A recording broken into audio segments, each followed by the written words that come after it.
much. Thank you, Paul, for the invitation. I'm very cognizant that I'm standing between you and a drink, but I can assure you this, it's not as dangerous as it is in Glasgow when you do that. Laser pointer here. Perfect. Thank you.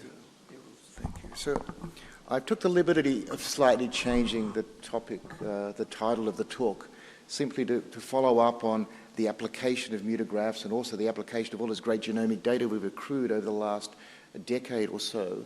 And what do we actually need to do to translate this into improving outcomes and in the clinic? I would suggest that we could be doing better than we are currently now. And this is our attempt, at least in pancreatic cancer, to try and solve some of those challenges. And so over the last 5 or 6 years, we've built an engine, which is the Glasgow Precision Oncology Laboratory, the data generator, Precision Pank, a therapeutic development platform, and then working out pathways to generate knowledge using larger and larger data sets where we can do pooled analysis of granular data, including clinical data, which is the next phase of ICGC. And the reason for doing this is that these are the sorts of questions we can't address. They're important to patients, they're important to us. 50% of us in the room, or close to 50%, will get cancer. That means we will know somebody close to us that has cancer. We can't address these questions, and these are the questions that are key and important to each individual and all of us in the longer term. So how do we do that? How do we address those questions better? And so if you look at it from a scientific perspective or use a different language, we need to learn how to use current treatments better. Most of the things we do don't work. 70% of any health budget in a developed country is spent on the last 9 months of life. So we're not using current effect therapies effectively. We know that cancer changes with time and treatment. We need to understand that we assume a first-line therapy, whatever that is going to end up with the same type of cancer when we give them second-line therapy. But we know it changes dramatically. We overtreat, we undertreat. We need to know that better. And then, how do we develop novel therapeutic strategies in the healthcare system? 95 to 98% of patients don't go into trials. We acquire these great data in health systems, but we never use them. Patients are crying out in order to access novel therapeutics, but they can't get into a trial for various different reasons. And then there's lots of people wanting to develop new treatments, but they can't get patients onto clinical trials. So there's an opportunity there. There have been some recent discussions about whether precision oncology actually works. I would suggest that the first example of precision oncology did happen in Glasgow, George Beatson taking out ovaries to suppress breast cancer growth. And the most successful cancer therapeutic ever is targeting the estrogen receptor, tamoxifen, and its derivatives. And in fact, it was sitting on the shelf of ICI, having been shelved and deprioritized until somebody decided to say, well, maybe we can treat breast cancer with this and suppress the estrogen receptor. And he did one experiment. He never published it because nobody would publish one experiment. And if those people are wondering, that is a baboon's ass up there on the screen. And that is a baboon in heat. And by giving it tamoxifen, he was able to suppress that to demonstrate the anti-estrogen effect. And that was developed in the 70s. And why was that possible? Prevalence of estrogen receptor positivity is 70%, if not more in some subgroups. The granularity and the complexity is greater than that in many other cancer types. And we know that it's complex. And when we see successes in therapeutics, we just happen to have a predominant subtype. And if you look at the numbers of what you need in an unselected study to generate a signal, they're staggering. If 5% of your patients have a tripling of survival due to your drug, you will need 30,000 patients in your clinical trial to detect it. And it's not a linear relationship. And we haven't tested many therapeutics properly. So what do we need to do to advance precision oncology strategies? Well, we need to build a system. We need to alter the system the way the system works currently. We need to automate the system, instill knowledge recovery from health services. And then how do we scale this system and how do we share data that allows us to learn from all different environments? So we work on pancreatic cancer. Not much has changed in 50 years. It's soon going to be the second leading cause of cancer death because we're not making much progress. Median survival, 6 to 9 months. We have lots of therapies. The problem is they don't work very well, and we don't know which one to choose from. patients will die fairly rapidly. You may get one shot. How do you choose? FOLFIRINOX or gemabraxane? Oh, we don't know. And even though you think we're making some progress, there's some stabilization of disease that gives us an opportunity for second-line therapy, but we're in a therapeutic development cul-de-sac because you need to give what you're told to give as standard of care, and then most patients die, and they miss out on having trials, clinical trials of novel therapeutics. So we're trying to change that to the opportunity, which is define what we do, what we use now better, and open the door for patients having access to novel therapeutics. And you might think this is complete cognitive dissonance, and you know that most patients aren't going to respond, so why are we still giving those therapies? And this is why. So this is a patient who received a therapy, advanced disease 2 months before death, survived for 5 years. So these exceptional responders, all those subgroups that respond, we can't predict them ahead of time. Retrospectively, we were able to pick that based on, you guessed it, whole genome sequencing, but how do we get that into the clinic? And the most significant problem is that we have thousands of drugs now. These are opportunities in pancreatic cancer that weren't tested properly, and we'll never be able to test them unless there's a novel therapeutic, because they were tested in all comers. The patent life's getting close to the end. There's no ROI. Nobody wants to pay for the drug to test, and there's no mechanism to move forward. So our impediment is not scientific. Our impediment is societal. We're trying to test some of these drugs, but we can't even get a cheap drug like alotinib to test in KRAS wild-type patients when there was a positive clinical trial with a signal that was quite small. So we built a platform called Precision Pank to try and help us do this, not just from a therapeutic perspective, but also to enable science that we couldn't do in the past. It's composed of 3 pillars: discovery, preclinical development, and clinical development. And those little boxes, the yellow boxes in between them, are even more important than those pillars. And that's, I think somebody else mentioned, communication. How do we prioritize the strategies? How do we build an appropriate preclinical platform of evidence? And how do we use clinical trial information, data, samples to continue to build the discovery component of what we do? As I mentioned before, we had to build an engine to be able to service all of these 3 pillars, and that's the Glasgow Precision Oncology Laboratory. So certainly we do a lot of DNA and RNA analytics. Others we do work with in collaboration, etc., to build a vertically integrated knowledge bank with a systems biology approach. Much of it is, some of it is total omics, total discovery, but a lot of it is hypothesis driven, simply because of the challenges of doing some of these in an omic sense. And when you look at genomic data from a mutational perspective, just single gene mutations, it's very sparse. And this is one of the reasons why Mutographs is such an important project. You can start to get larger segment sizes, start to understand these components of evolution of a cancer. And when you look at the transcriptome has much denser data, so you start to see bigger segments in biology starting to emerge in that context. And by way of example, this is something that we're just putting into clinical trials. These are data from 48 patient-derived cell lines that we made from pancreatic cancer. There was also always this belief that replication stress and DNA damage response deficiency track similarly. At least that was the bias in the drug development world.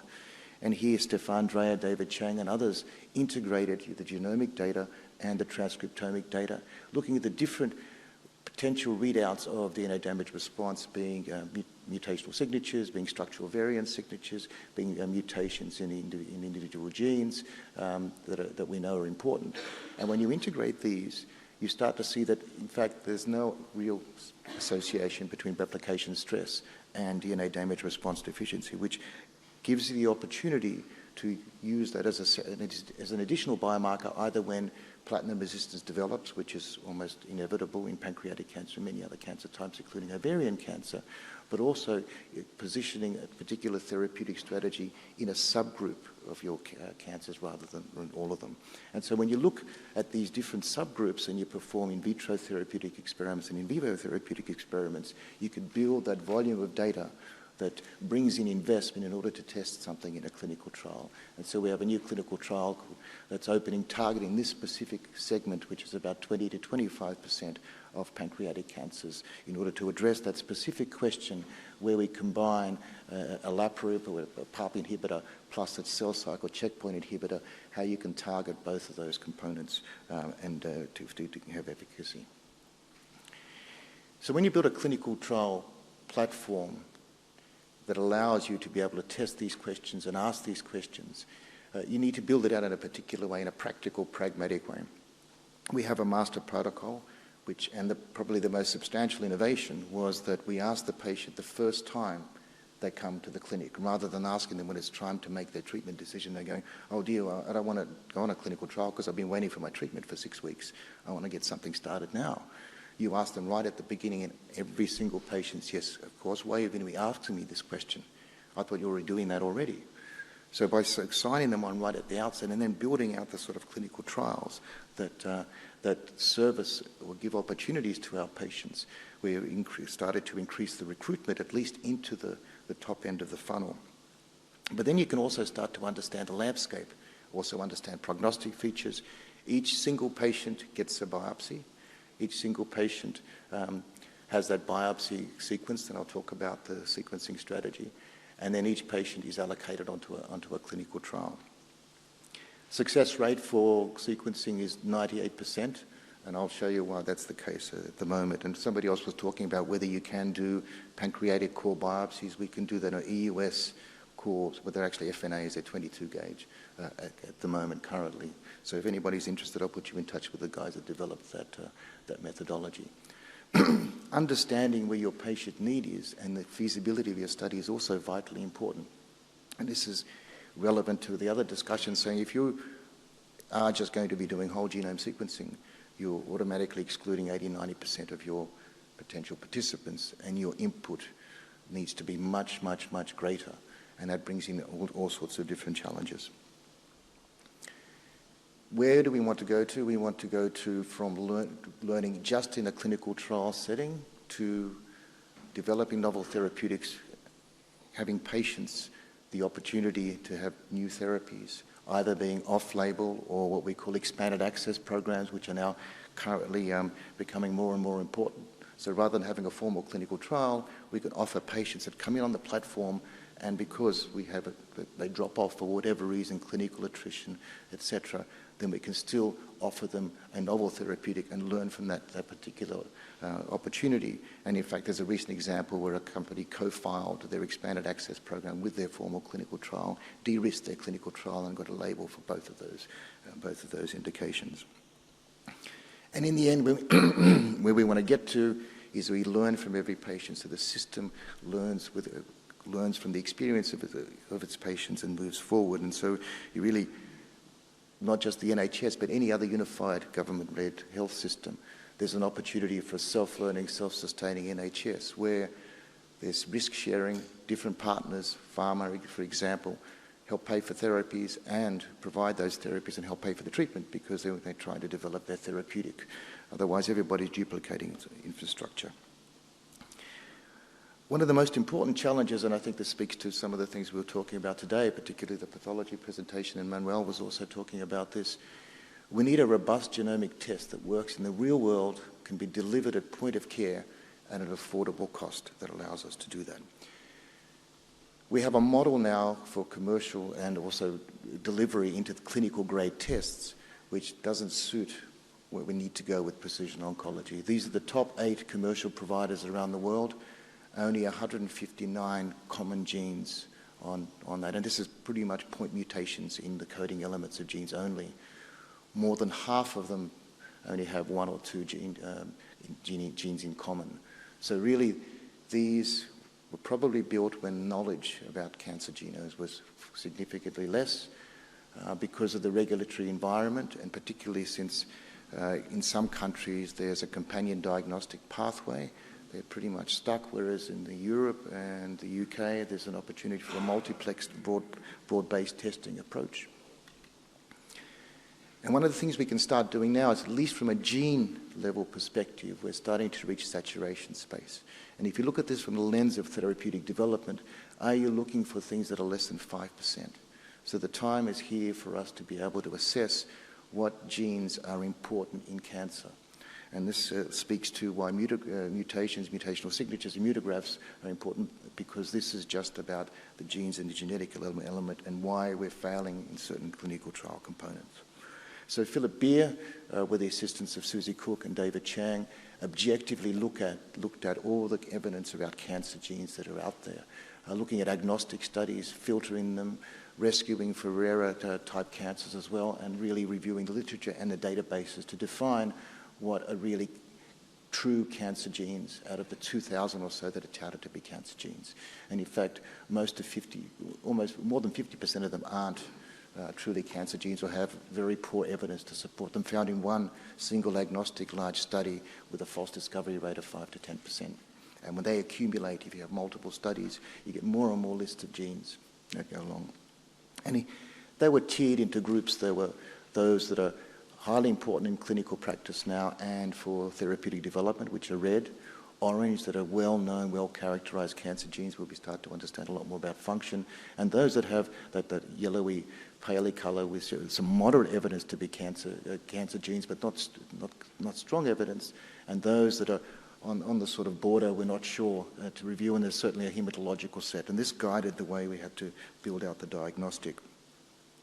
If you look at the sort of elements that are required for therapeutic development on what we know now, you can see that signatures are very high up there. HRD, MSI, a number of others, vitally important in therapeutic development. How do we do that in the clinic? How do we threshold? We don't know how things are associated with response or not with response, because that's going to be your endpoint in the end. And when we look this at a gene level, if you go back into the PCORG data set of about 2,650 genomes, you ask the question, how are these genes affected? What sort of genomic events are causing this damage? And you can see the black boxes, which are point mutations in the coding regions of genes, are probably the minority.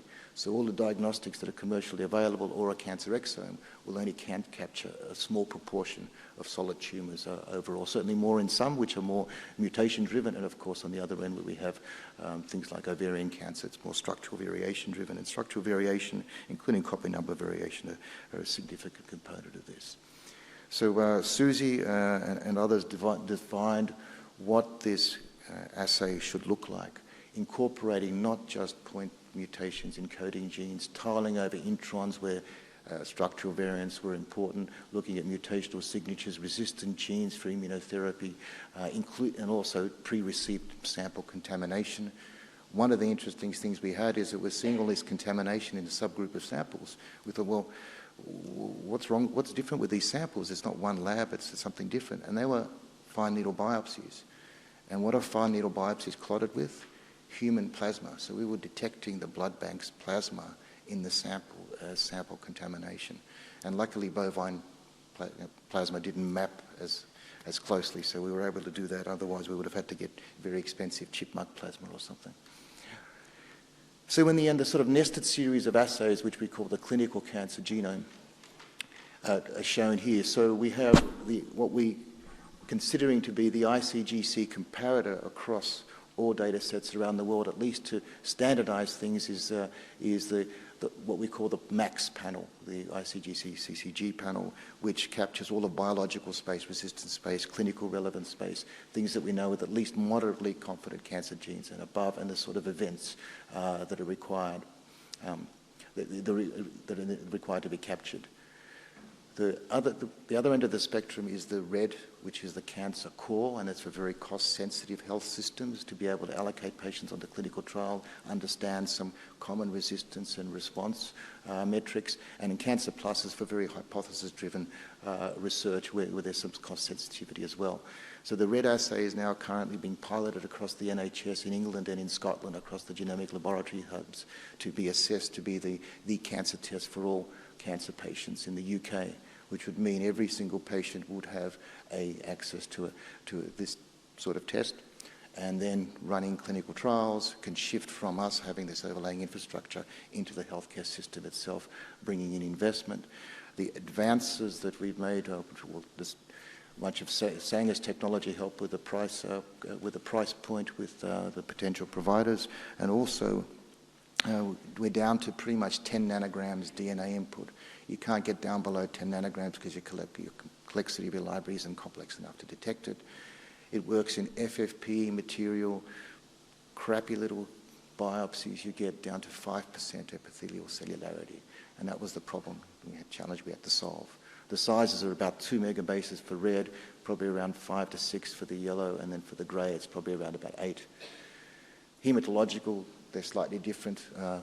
There is overlap, but otherwise if you pull them all together, the panel gets too big. And then things that are in development, for example, are the homologous recombination deficiency signature. And this is where it was interesting, just as I walked in, the talk about the gauging individual mutational signatures. How do you pick that on a cosmic mutational signature basis? That's a larger size, it's about 19 megabases, but it works on we look at structural variant signatures of homologous recombination deficiency. But the benchmarking and understanding the point mutational signatures is vital. And that's where, from a therapeutic development perspective, I think the Mutographs project and understanding mutational signatures can really help understand what therapeutics do, not only with the response to resistance, but what they actually do to the cancer itself through genomic alterations. It works across most solid cancers. There's some gaps in where there's complex rearrangements, such as sarcoma and some groups in prostate cancer, but it's pretty much applicable, at least for those things in therapeutic development and candidate-resistant markers currently. And the last thing I'll finish with is that we need a better way to share data and perform analytics on pooled granular data sets. We have all these great data in the health system, but we can't get it out. We talk about natural language processing like it's really straightforward and that everybody speaks the natural language and everybody in England and Scotland writes the same sort of grammar and perfectly educated. I think we know that's probably not the case, and worst at it are probably doctors, being one myself. I think it took me a while to learn English since I did my PhD. So this is the ICGC. We did a lot of work in the first iteration of ICGC, understanding the structures of genomes. There's probably no therapeutic developed today without the ICGC data together with the TCGA playing some sort of role, but we didn't have a lot of clinical data, and the clinical endpoints are the absolutely vital ones. If we have every clinical endpoint we have, we inform so much more about what we can do with a particular clinical strategy. And our goal and our mission is to 1 million patient years of precision oncology knowledge, mostly from clinical trials, longitudinal data parcels. We had a recent meeting and Paul was there and others from the Mutograph projects, and we're delighted that the Mutographs project are part of ICGC Argo. We now have about 11, it's a bit more now, it's probably 12 countries and about 80,000 participants. And so we're pretty close to 500,000 patient years already. And I'll just finish by saying that it's challenging to build out infrastructure, but we're not going to be able to address the questions that we need to address without us doing that. And this was written not quite 10 years ago, but close. It says in 10 years we'll be wondering where all the big ideas are. Some people will wonder if science is slowing down and we've eaten all the low-hanging fruit. And the answer will be yes, because we've only built the engines that do that. So we need to integrate what we're doing from a scientific perspective in a clinical world. The health system is 100 times bigger than the research endeavor. And the human being should be the easiest animal to study. They take care of themselves. You don't have to keep them caged. They listen to what you say, generally. They behave like a mammal. They're pretty good. When they're running out of options of treatment, they're pretty willing to do pretty much anything. So why do we do most of our stuff in mice and not take advantage of what we can do out in the clinic, particularly if you're dying of cancer, you want a new drug, you can't get it, and you're trying to develop a new drug and you can't find someone to give it to. Thank you.